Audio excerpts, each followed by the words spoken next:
பிதாசுதன் பரிசுத்தாவின் பெயராலே ஆமேன். மரியே வாழ்க. இன்றைய வார்த்தை: ஆண்டவரே, நீர் என்னை பாதாளத்திலிருந்து ஏறி வர செய்தீர், சாவுக்குழியில் இறங்கிய எனது உயிரை காத்தீர். You Lord brought me up from the realm of the dead. You spared me from going down to the pit. திருப்பாடல்கள் அதிகாரம் 30 வசனம் 3. இந்த இறை வார்த்தை எப்பொழுது நம் வாழ்வில் நிகழும்? நம் கடவுள் இயேசு கிறிஸ்துவின் நாமத்தினால் ஜெபிக்கும் பொழுதுதான் இது நிகழும். நன்றியும் தூய்மையும் நிறைந்த உள்ளத்தோடு நம் வாழ்வை அவரிடத்தில் ஒப்பு கொடுத்து ஜெபிக்கும் பொழுதுதான் இது நிகழும். நம் கடவுள் இயேசு கிறிஸ்துவின் நாமத்தினால் நாம் ஜெபிக்க நம்முடைய குறைகளையும் பலவீனங்களையும் பாவக்கரைகளையும் நம்மால் உணர முடியும். நம் வாழ்வில் நமக்கு ஏற்பட்ட தோல்விகளுக்கு காரணம் புரியும்.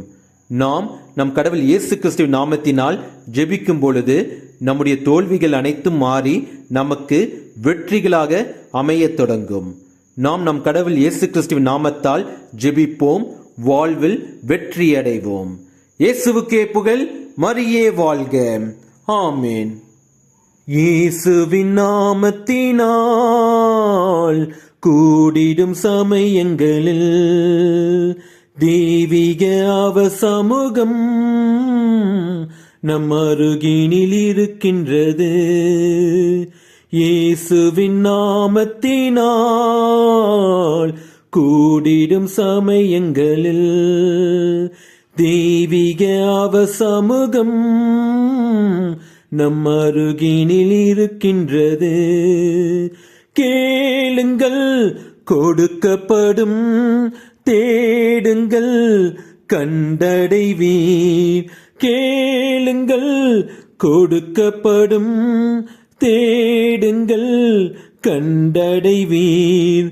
மாறாத தேவன் மறைவாக்கு இதுவே, மாறாத எந்நாளிலும். மாறாத தேவன் மறைவாக்கு இதுவே, மாறாத எந்நாளிலும். இயேசுவின் நாமத்தினால் கூடிடும் சமயங்களில் தெய்வீக அவர் சமூகம் நம் அருகினில் இருக்கின்றது.